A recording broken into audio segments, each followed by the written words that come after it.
Tu darai masažą, tempiesi, tepi vaistus ant nugaros, o skausmas vis tiek išlieka. Sprendimas tavo juosmens ryčiai gali slypėti šioje sąnaryje. Šiame vaizdo įraše noriu tau parodyti žingsnis po žingsnio, kaip lengvai ir saugiai namuose atblokuoti šį sąnarį. Ir svarbiausia, pamatysi, kad nereikia būti jaunam, lieknam ar labai lankščiam, kad galėtum atlikti šiuos pratimus ir palengvinti įtampą nugaroje. Man labai patiko. Tai yra kryžkaulio klubakaulio sąnarys. Tai yra jungtis tarp kojų ir stuburo. Kai mes gražiname gerą judesį šiam sąnariui, tiek stuburas, tiek kojos tampa labiau atpalaiduotos, lengvesnės ir veikia geriau. Ir net jei šis mažas sąnarys turi mažą judesį, yra daugybė tyrimų, kurie rodo jo svarbą stuburui ir kojoms, kurie rodo, kai šis sąnarys užstringa, užsiblokuoja, jis palengvina skausmo atsiradimą ir net traumų atsiradimą.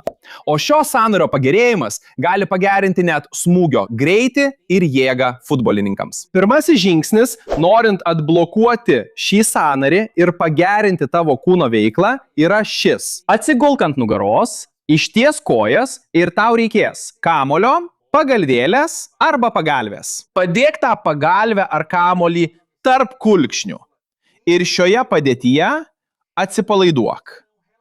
Atsipalaiduok. Suspausk pagalvę, suskaičiuok iki 5 ir atsipalaiduok.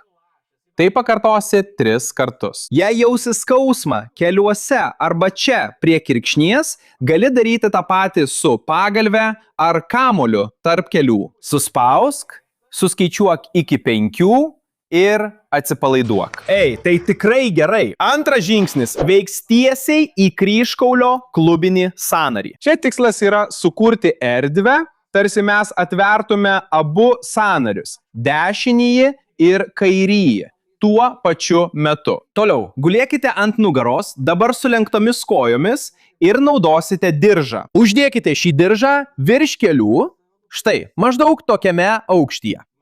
Galite drąsiai naudoti pagalvę. Šioje padėtyje jūs spausite sėdmenis į čiužinį. Nepakelkite sėdmenų, gerai? Nekiškite uodegikaulio po savimi. Laikykite sėdmenis prispaustus prie čiužinio ir stenkite skiesti kelius, tarsi norėtumėte ištempti diržą. Spauskite tiek, kad nejaustumėte diskomforto. Suskaičiuokite iki 5 sekundės ir atsipalaiduokite. Taip pat pakartokite tai 3 kartus. Kai mes paspaudžiame, mes naudojame raumenų jėgą, kad atvertume abiejų pusių kryžkaulio ir klubakaulio sąnarius vienu metu. Nuostabu. Dabar mes atliksime dešinės ir kairės pusės išlyginimą. Tavo stuburui tai yra svarbiausia dalis, svarbiausias žingsnis, nes tai palengvins tavo stuburą, kai vaikščiosi, bėgsi, lipsi laiptais, mins pedalus ar net sėdėsi. Aš stengiuosi daryti praktiškus, tiesiai prie esmės einančius vaizdo įrašus, bet turiu paaiškinti, ką mes darome. Nesijaudink. Šio vaizdo įrašo pabaigoje aš tau padovanosiu visą šią seką be paaiškinimų, be montažo. Tiesiog paleisk vaizdo įrašą ir atlik pratimus kartu su manimi. Sutarta? Atsisėsk šonu, arčiau sofos arba kėdės krašto. Ta pusė, kuri yra išorinėje kėdės pusėje, tiesa ta sėdmenų pusė, kuri yra už kėdės krašto, išties koją atgal, kol pajusi tempimą šlaunies priekyje, klubo priekyje. Svarbu, kad temptum be skausmo, gerai? Tai tas jausmas, kai ištiesi kūną, kaip ryte, kai tik pabundi, jauti tempimą, bet tai malonu. Šioje padėtyje abiem kojomis spausk į grindis, tarsi ketintum atsistoti. Ir pakelk sėdmenis nuo sofos ar kėdės per centimetrą. Štai taip, dar kartą suskaičiuok iki 5 ir atsipalaiduok. Tai padarysi 3 kartus su kiekviena puse.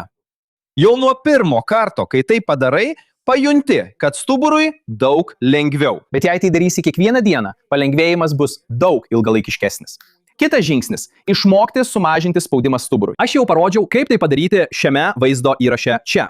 O čia yra visa ši seka iš eilės, kad galėtum paleisti ir atlikti pratimus kartu su manimi. Šio vaizdo įrašo kanale nerasite. Jį galite pasiekti tik čia. Tai dovana jums. Jei galėjau jums padėti, jau žinote. Pasidalykite šio vaizdo įrašu su žmogumi, kuris jaučia juosmens skausmą ar turi problemų su stuburu. Naudokite šį vaizdo įrašą, kad padėtumėte tiems, kuriems to reikia. Tiek iš manęs. Stipriai apkabinu ir iki kito karto.